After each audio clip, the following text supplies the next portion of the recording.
चौथा क्वेश्चन क्या कह रहा है, निम्न समस्याओं में रैखिक समीकरणों के युग्म बनाइए और उनके हल, यदि उनका अस्तित्व हो, किसी बीजगणितीय विधि से ज्ञात कीजिए।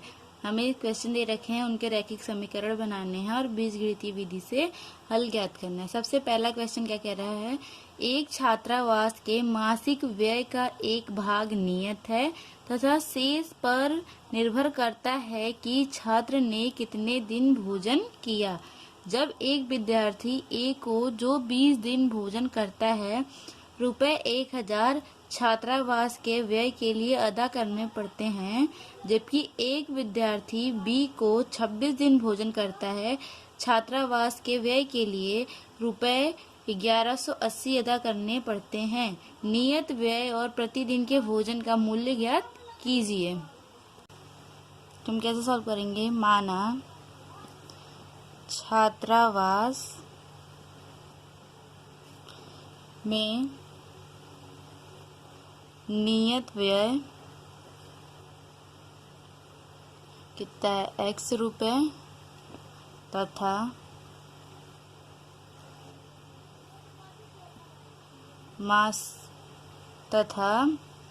माना छात्रावास में नियत व्यय x रुपए है तथा शेष जो व्यय है उस पर निर्भर करता है कि उसने कितने दिन भोजन किया,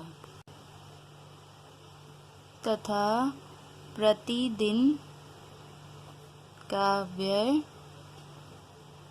y रुपए है। तो सबसे पहला हमें क्या कह रहा है ये, कि एक छात्रावास के मासिक व्यय में विद्यार्थी ए ने 20 दिन भोजन किया।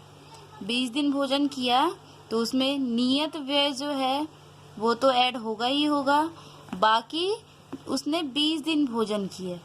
एक दिन का किराया y रुपए है तो 20 दिन का कितना हो जाएगा, 20y। तो उसे टोटल कितना खर्चा देना पड़ा उस महीने का, 1000। ठीक, ये हो गया हमारा समीकरण 1। और दोबारा क्या कह रहा है वो, दूसरे विद्यार्थी ने 26 दिन भोजन किया। 26 दिन भोजन किया मतलब एक दिन का y रुपया तो 26 दिन का 26y, और नियत किराया कितना है x रुपये, तो वो तो जुड़ेगा ही उसमें। तो उसको कितने रुपए अदा करने पड़े, 1180। ये हमारा समीकरण 2 हो गया। ठीक, अब समीकरण 1 माइनस समीकरण 2 करने पर x प्लस 20y बराबर 1000 और x प्लस 26y बराबर 1180। ठीक, तो ये माइनस, ये भी माइनस, ये भी माइनस, प्लस माइनस माइनस ये कैंसिल हो जाएगा, और 26 में से 20 जाएगा, कितना बचेगा, 6y, किसका, माइनस का, बराबर 1180 में से 1000 जाएगा तो कितना बचेगा, 180 माइनस का। ठीक, माइनस से माइनस कैंसिल हो जाएगा, तो y बराबर 180/6, 6 दूनी 12, 6 तिया 18, तो y बराबर कितना आ गया, 30 रुपए। अब y का मान समीकरण 1 में रखने पर x प्लस 20y बराबर कितना है, 1000। तो x प्लस 20 गुणा y का मान कितना है, 30 बराबर 1000। तो x प्लस 3 दूनी 6 और डबल 0, तो 20 की 30 से गुणा करेंगे कितना आएगा, 600 बराबर 1000। तो x बराबर कितना आ जाएगा हमारे पास, 1000 माइनस 600, x बराबर कितना आ जाएगा, 400 रुपये। तो अर्थात नियत किराया कितना है, 400 रुपये, और प्रतिदिन का किराया कितना है, 30 रुपये। ये हमारा आंसर।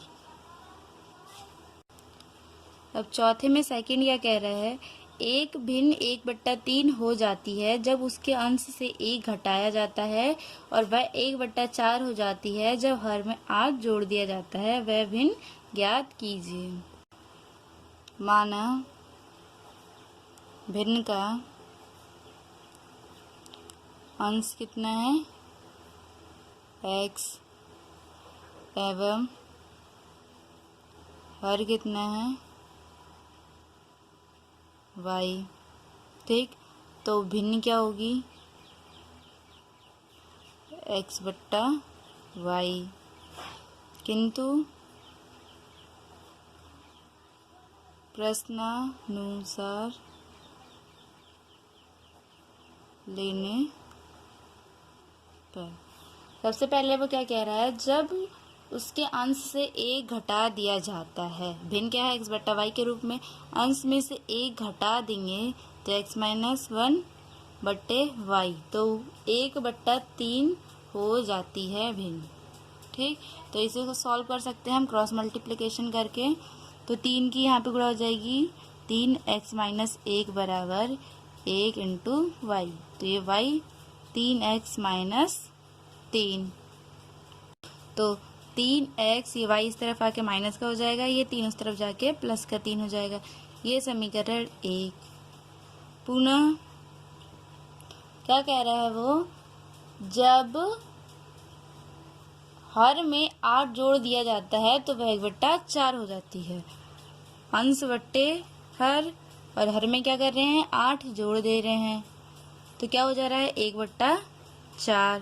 क्रॉस मल्टीप्लिकेशन कर सकते हैं, तो ये 4x, ये 4x हो जाएगा, ये y + 8 की 1 से गुणा करेंगे तो y + 8 ही आएगा, तो 4x - y बराबर 8। ये समीकरण 2। अब यहाँ पे हम विलोपन विधि से कर सकते हैं। यहाँ पे -y है, यहाँ -y है, तो माइनस माइनस तो प्लस हो जाएगा, लेकिन विलोपन में हमें कैंसिल करना है।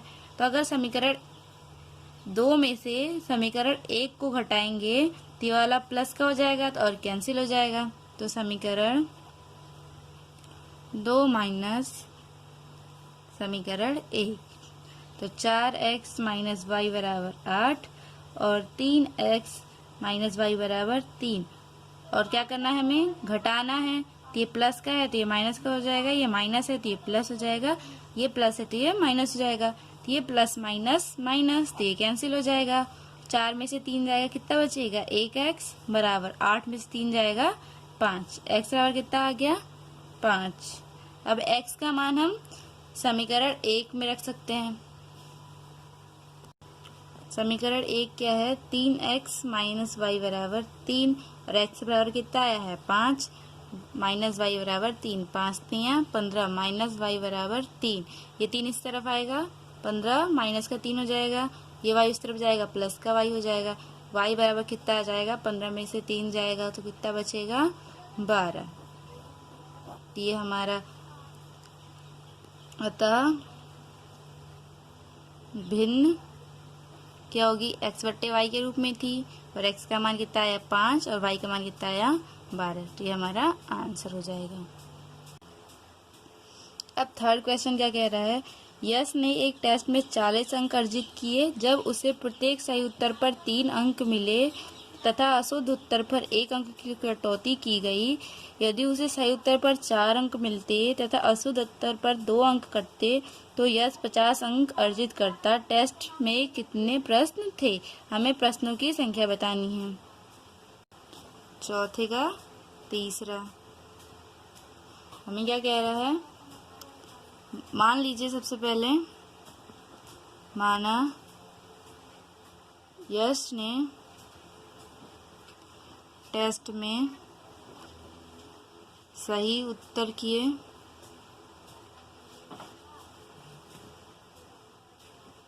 x तथा गलत उत्तर दिए y प्रश्नों के। ठीक, x प्रश्न थे ये y प्रश्न थे। तो सर्वप्रथम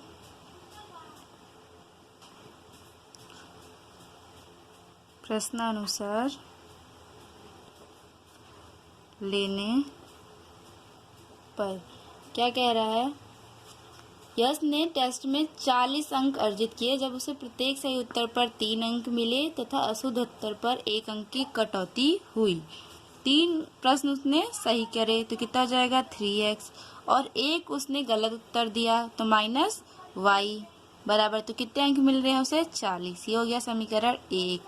पुनः क्या कह रहे हैं?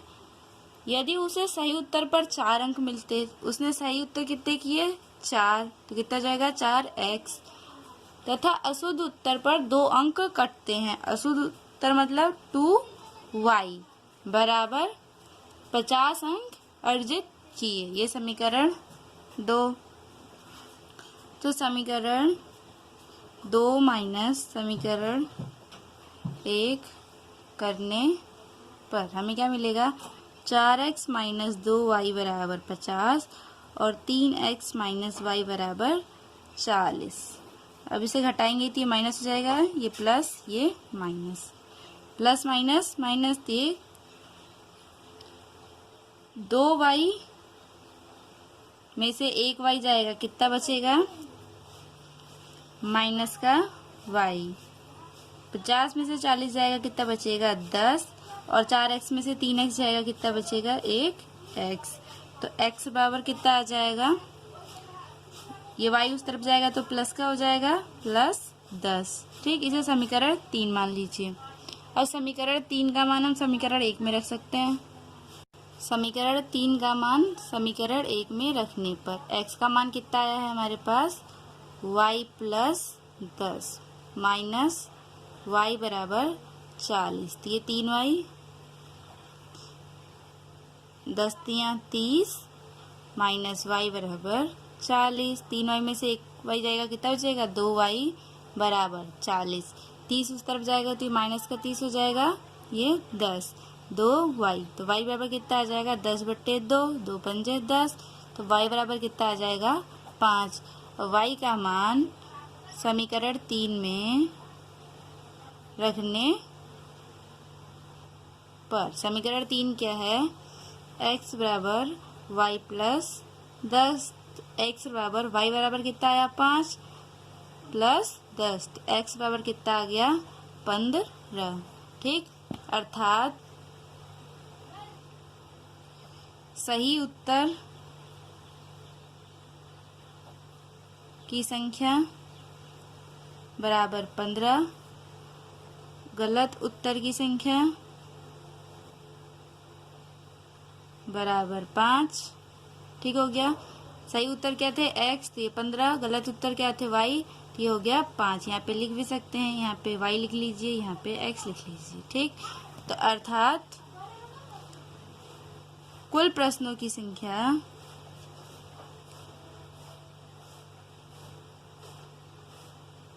कितनी हो जाएगी 15 + 5 बराबर 20 आंसर। चौथा क्वेश्चन क्या कह रहा है? एक राजमार्ग पर 2 स्थान A और B हैं, 100 किलोमीटर की दूरी पर हैं। एक कार A से तथा दूसरी कार B से एक ही समय पर चलना प्रारंभ करती हैं। यदि ये कारें भिन्न भिन्न दिशाओं में एक ही दिशा में चलती हैं, यदि ये कारें भिन्न भिन्न चालों से एक ही दिशा में चलती हैं तो वे 5 घंटे पश्चात मिलती हैं। यदि वे विपरीत दिशाओं में चलती हैं तो 1 घंटे के पश्चात मिलती हैं। दोनों कारों की चाल ज्ञात कीजिए। माना कार A की चाल कितनी है u किलोमीटर प्रति घंटा एवं कार B की चाल कितनी है v किलोमीटर प्रति घंटा। ठीक, हमें फॉर्मूला पता है, चाल बराबर दूरी बट्टा समय।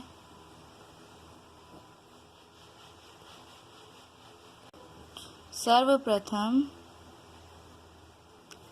प्रश्नानुसार लेने पर क्या कह रहा है, एक राजमार्ग पर दो स्थान ए और बी हैं, 100 किलोमीटर की दूरी पर हैं। एक कार ए से तथा दूसरी कार बी से एक ही समय चलना प्रारंभ करती हैं। यदि ये कारें भिन्न भिन्न चालों से एक ही दिशा में चलती हैं तो वे 5 घंटे पश्चात मिलती हैं। यदि वे विपरीत दिशाओं में चलती हैं तो 1 घंटे पश्चात मिलती हैं। ठीक, तो सबसे पहले क्या कह रहा है, वो एक ही दिशा में चलती हैं, मतलब मान लीजिए ये एक राजमार्ग है, ये ए बिंदु है और ये बी बिंदु है। 100 किलोमीटर दूरी है इसके बीच की। ठीक हो गया। एक कार जो है वो ए से चलना प्रारंभ करती है तो दूसरी कार बी से चलना प्रारंभ करती हैं एक ही समय पर।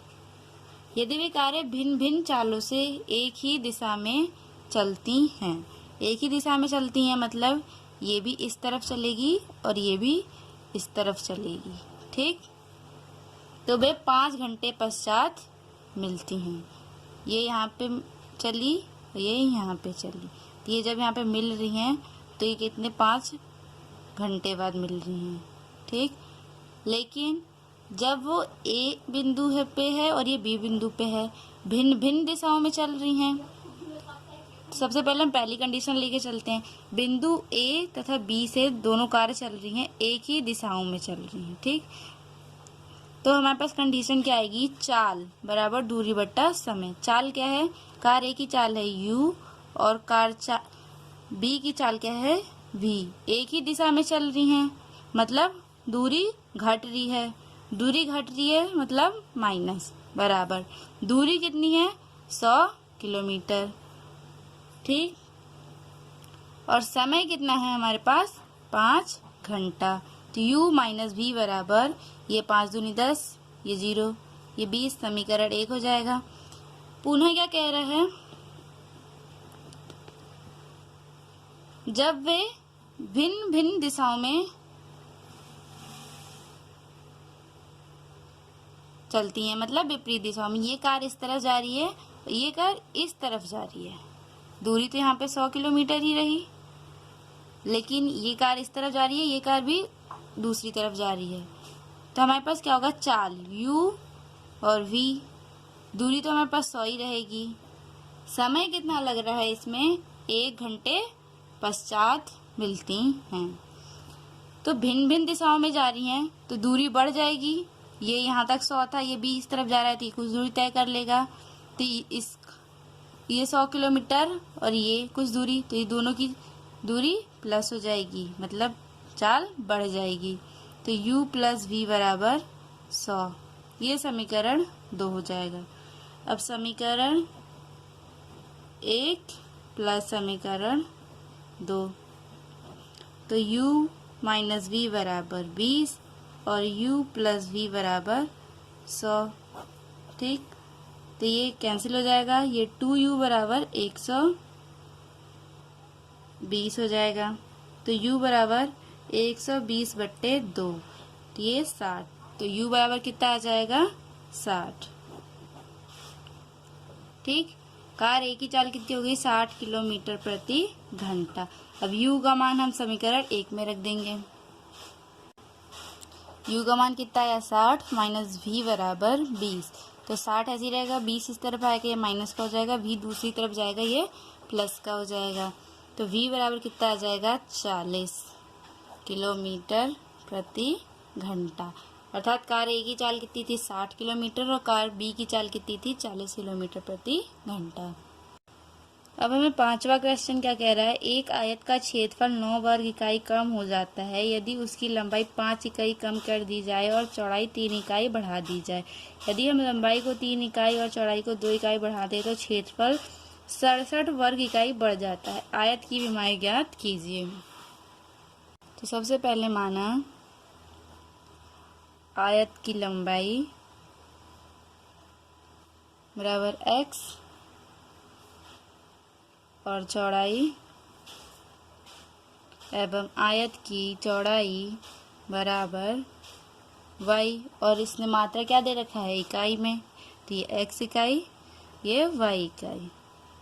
ठीक, अब हमें पता है कि आयत का क्षेत्रफल क्या होता है। आयत का क्षेत्रफल बराबर लंबाई गुणा चौड़ाई।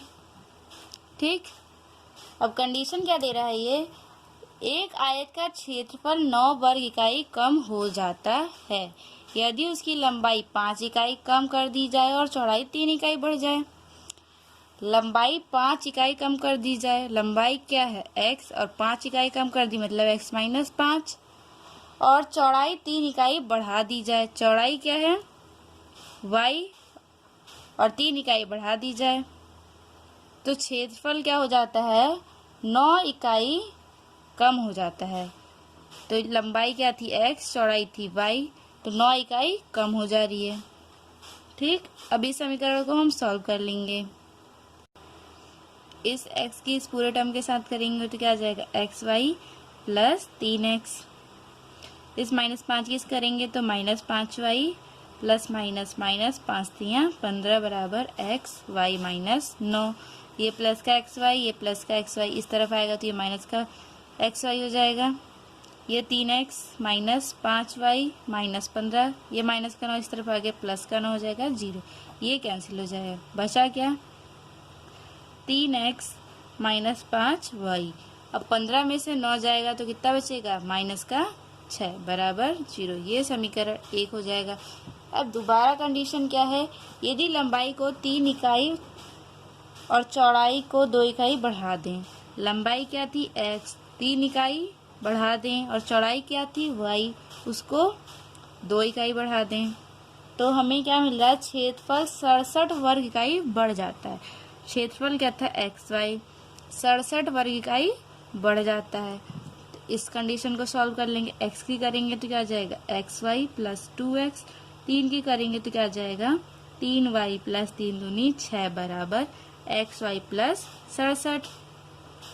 तो xy plus 2x plus 3y plus 6, ये इस तरफ आएगा, माइनस का xy माइनस का 67 बराबर 0, ये माइनस xy ये प्लस xy कैंसिल हो जाएगा। 2x प्लस 3y, अब 67 में से 6 आ जाएगा तो कितना बचेगा 66 बराबर 0। 67 में से 6 जाएगा तो कितना बचेगा 61। ये समीकरण 2, ये समीकरण 1 थी, ये समीकरण 2। इनकी तुलना हम a1x plus b1y plus c1 और a2x plus b2y plus c2 बराबर 0 से करें। तुलना करने पर हमें क्या मिला, a1 a2 b1 b2 c1 c2 के मान मिल गए। और वज्र गुणनखंड क्या विधि होती है, वज्र गुणन विधि से x बट्टे y बट्टे और 1 बट्टे, तो यहाँ पे क्या होता है b1 c2 minus b2 c1 minus upon c1 a2 minus c2 a1, और यहाँ पे क्या होता है a1 b2 minus a2 b1। अब मान रख देंगे सबका, तो x बट्टे b1 c2, b1 क्या है -5, c2 क्या है माइनस का 61, माइनस b2 क्या है 3 और c1 क्या है माइनस का 6, y बट्टे c1 a2, c1 क्या है -6 और a2 क्या है 2, माइनस c2 माइनस 61, a1 क्या है 3 बराबर 1 बट्टे a1 b2, a1 क्या है 3 और b2 भी क्या है 3, माइनस a2 क्या है 2 और b1 क्या है माइनस का 5। अब इसको सॉल्व कर लेते हैं। x बट्टे 61 की 5 से करेंगे तो 5 एकम 5 और 6 पंजे 30, माइनस माइनस प्लस हो जाएगा, माइनस माइनस प्लस और 6 तियां 18 बराबर y बट्टे 6 दूनी 12 माइनस का, ये माइनस माइनस प्लस हो जाएगा, 3 एकम 3 और 6 तियां 18 बराबर 1 बट्टे 3 तियां 9 माइनस माइनस प्लस 5 दूनी 10। तो क्या मिला हमें x बट्टे, ये 8 5 13 का 3 हासिल लगा, 1 1 1 2 और ये 3 बराबर y बट्टे 183 में से 12 जाएगा, 3 में से 2 जाएगा 1, 7 में से 1 जाएगा 6 बट्टे 161 बराबर 19। तो x बट्टे 323 बराबर 1 बट्टा 19। तो x बराबर कितना मिला? 323 बट्टा 19। ठीक, 19 से भाग देंगे तो कितना आएगा? 17। तो x बराबर कितना आ जाएगा? 17। और जब y बट्टे 161 बराबर 119 है तो y बराबर 161 बट्टा 19 से भाग देंगे 161 को, तो कितना आ जाएगा? 19 निमा 161। तो कितना आएगा? y बराबर 9। तो अर्थात वर्ग की लंबाई क्या? 17 इकाई और चौड़ाई क्या हो जाएगी? 9 इकाई। ये हमारा आंसर। Thank you. यहाँ पे थोड़ी सी मिस्टेक हो रही है, 183 में से 12 जाएगा तो 171। ठीक, यहाँ पे 171, तो 19 निम्मा 171, ये हमारा आंसर हो गया। Thank you.